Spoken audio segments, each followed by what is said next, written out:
Hello viewers, आप सबका खुशामदीद और भलीकार है सिंधी रंधिणे में। आज मैं आपके साथ सिंधी सरसों के साग की रेसिपी शेयर करने वाली हूँ। ये मैंने आधा किलो सरसों का साग लिया है। ये मैंने प्रेशर कुकर लिया था। उसके बाद इसमें मैंने 2 गिलास पानी के डाले हैं और ये मैंने सरसों को साग को अच्छे से वॉश करके अब मैं इस प्रेशर कुकर में डालूँगी।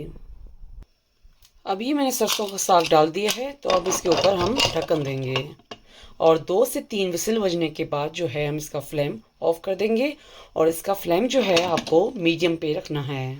अब ये हमने प्रेशर कुकर ढक्कन खोल लिया है और ये साग जो है वो बॉयल हो चुका है। अब हमने ये जो है मधी, इससे भी करके हम इसको प्रेस करेंगे। अगर आपके पास घर पे इलेक्ट्रिक हैंड ब्लेंडर है तो आप उससे भी इसको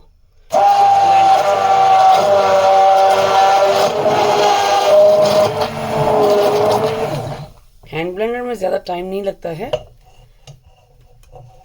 उसमें थोड़ा सा आपको टाइम लगेगा।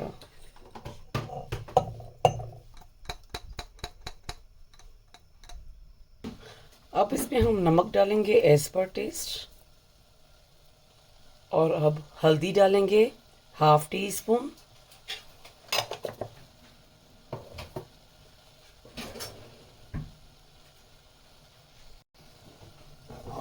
और हल्दी को जो है हम इसमें अच्छे से मिक्स करेंगे और हमें थोड़ी देर और पकाना है क्योंकि ये साग जो है थोड़ा सा गाढ़ा होना चाहिए। अब मैंने एक कढ़ाई ली है और उसमें ऑयल डाला है। ऑयल हमारा गर्म हो चुका है तो इस पे मैंने 2 मीडियम साइज की चॉप प्याज डाल रही हूँ।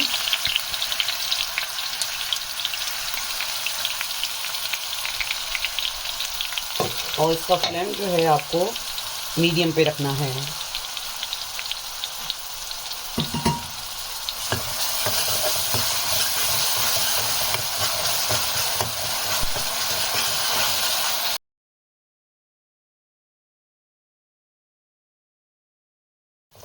अब ये प्याज जो है स्लो मैं ऑयल में इसको अच्छे से फ्राई करूँगी। उसके बाद इसमें मैं 1 टेबल स्पून जिंजर गार्लिक का पेस्ट शामिल कर रही हूँ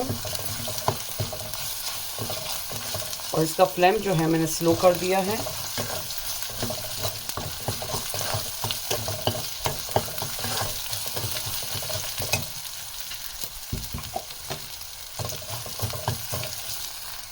उसके बाद जो है हम ½ टीस्पून कुटी हुई लाल मिर्च,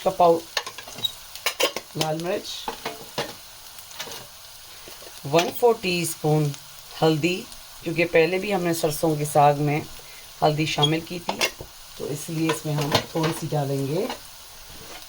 उसके बाद इसमें हम ½ टीस्पून धनिया पाउडर और नमक जो है हमने सरसों के साग में डाल दिया था तो इस वजह से हम दोबारा नहीं डालेंगे। इन मसालों को अच्छे से इसमें भूनेंगे।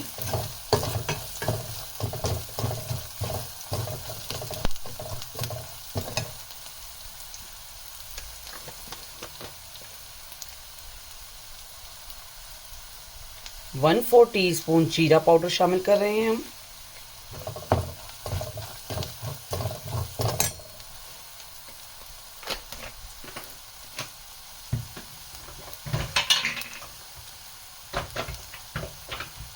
ये मैंने 2 मीडियम साइज़ के टमाटर लिए थे और उसकी मैंने चॉप करके कर लिए थे। तो हम इसमें ये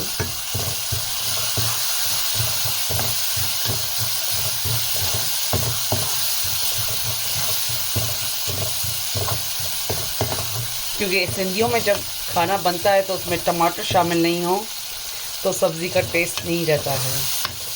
तो टमाटर डालने से जो है सब्ज़ी का टेस्ट बहुत अच्छा आता है, तो इसलिए मैंने इसमें टमाटर इंक्लूड किए हैं। अगर आप थोड़ा सा ज़्यादा टमाटर खाना चाहते हैं तो थोड़ा ज़्यादा इसमें शामिल कर सकते हैं। इसमें टमाटर हम शामिल करने के बाद हम स्लो फ्लेम पे इसको मसालों को और टमाटर को प्याज को अच्छे से पकाएंगे। और सिंधियों की रेसिपीज़ में ये खूबी है कि जब भी सब्ज़ियाँ बनती हैं तो उसमें टमाटर का इस्तेमाल ज़रूर होता है। तो टमाटर डालने से सब्ज़ी का टेस्ट बहुत अच्छा आता है।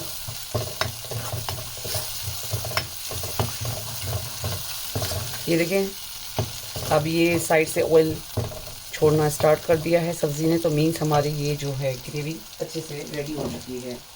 तो अब हमने जो साग बॉयल किया था और उसमें से पानी जो है बिल्कुल कम कर दिया था, और थोड़ा सा मैंने पानी इसमें छोड़ा है क्योंकि इसमें जो मसाले हैं और साग अच्छे से पक जाएंगे।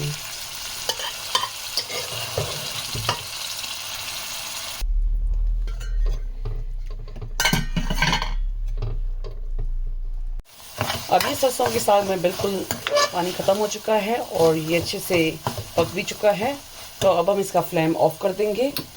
और ये मैंने एक साइड मिनी कढ़ाई ली है, उसमें मैं पहले 2 टेबल स्पून बटर डाल रही हूँ।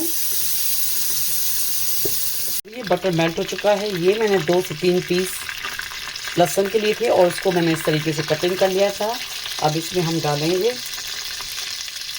और इसका फ्लेम स्लो कर देंगे। स्लो पे ये फ्राई होते रहेंगे।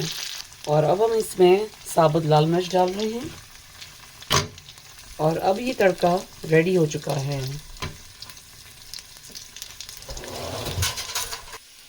अब ये तड़का हम इसके ऊपर डाल रहे हैं और ये गरम गरम सिंधी सरसों का साग खाने के लिए रेडी हो चुका है। ये गरम गरम सिंधी सरसों का साग मकई की रोटी के साथ सिंधियों में और पंजाबियों में खाया जाता है सर्दियों के मौसम में। तो ये सरसों का साग आप अपने घर पे ज़रूर ट्राई कीजिएगा। और ये मकई की रोटी मेरी इस रेसिपी की डिस्क्रिप्शन में लिंक दी हुई है, तो आप इसके साथ ज़रूर बनाइएगा। और इस पे सब्सक्राइब का बटन और लाइक का बटन ज़रूर क्लिक कीजिए। और ये सरसों का साग मकई की रोटी के साथ अपनों के साथ ज़रूर शेयर कीजिए। Thank you.